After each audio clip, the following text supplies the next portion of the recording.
يا مساء الفل والجمال، أهلا وسهلا بيكوا. معاكوا نهلة فؤاد وانت بتتفرج على برنامج خلاصة في 5. في سن 65 معظم الناس بتكون خلاص قررت ترتاح وتعيش هادي وتستسلم لفكرة ان الوقت فات. بس في نفس السن ده كان في راجل بيعمل حاجة عكس كل المنطق. مش بيبدأ مشروع صغير ولا بيحاول يكمل شغلانة قديمة، لا، ده كان بيحاول يبني إمبراطورية من الصفر. والأغرب إنه اتقفل في وشه الباب أكتر من 1000 مرة. الراجل ده هو كولين هارلاند ساندرز، مؤسس كنتاكي. حياته في الأول كانت مليانة تعقيد، مش قصة نجاح جاهزة ولا طريق مفروش. اشتغل شغلانات كتير جدا، مزارع، سواق، ميكانيكي، وحتى بيع بنزين. وفي كل مرة كان بيبدأ حاجة ويقع فيها، مش لأنه فاشل، لكن لأنه كان بيدور على حاجة تليق بيه. مع الوقت وصل لسن كبير جدا بالنسبة لبدء أي حاجة جديدة، بس بدل ما يقفل الدفتر بدأ يركز على حاجة واحدة بس، وصفة فراخ كان بيعملها في محطة بنزين صغيرة. الناس كانت بتحبها جدا وكان في حاجة مختلفة فيها. وهنا حصل التحول الحقيقي، مش في الفكرة لكن في قراره إنه ما يسيبهاش. قرر ياخد الوصفة دي ويحولها لمشروع، بس كان عنده مشكلة كبيرة. مفيش فلوس، مفيش علامة تجارية، ومفيش اسم كبير. فبدأ يلف بنفسه على المطاعم يقدم لهم الفكرة: أنا عندي طريقة فراخ لو اشتغلتوا بيها هتكسبوا أكتر. النتيجة رفضوه.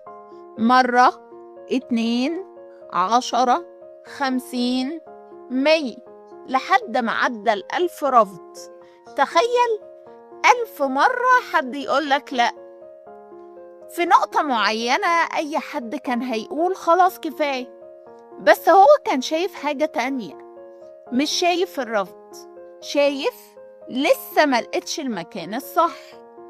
وكل مرة كانوا بيرفضوه كان بيعتبرها خطوة أقرب للموافقة. وأخيراً واحد من أصحاب المطاعم وافق يجرب الفكرة، ومن هنا بدأت أول شراكة صغيرة جدا، مش سلسلة مطاعم ولا علامة عالمية، بس مجرد مطبخ بيجرب وصفة جديدة. ومع الوقت الناس بدأت تيجي مخصوص عشان الفراخ دي، والاسم بدأ يكبر خطوة خطوة. اللي حصل بعد كده ما كانش صدفة، كان نتيجة إصرار طويل جدا، لحد ما المشروع اتحول لكنتاكي فرايد تشيكن، واحد من أكبر سلاسل الأكل في العالم. وده بالظبط جوهر استراتيجية الذئب، مش السرعة، مش البداية، مش السن، لكن الإصرار على فكرة واحدة لحد ما تنجح. هو ما كانش بيجري ورا كل فرصة، هو كان بيبني فرصة واحدة صح.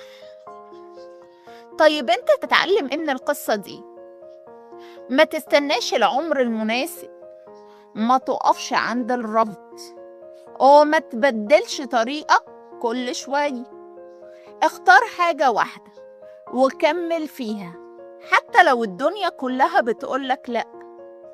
لأن الحقيقة البسيطة للقصة دي بتقولها هي إن النجاح مش بيبدأ لما الظروف تبقى مثالية، النجاح بيبدأ لما تقرر ما تستسلمش.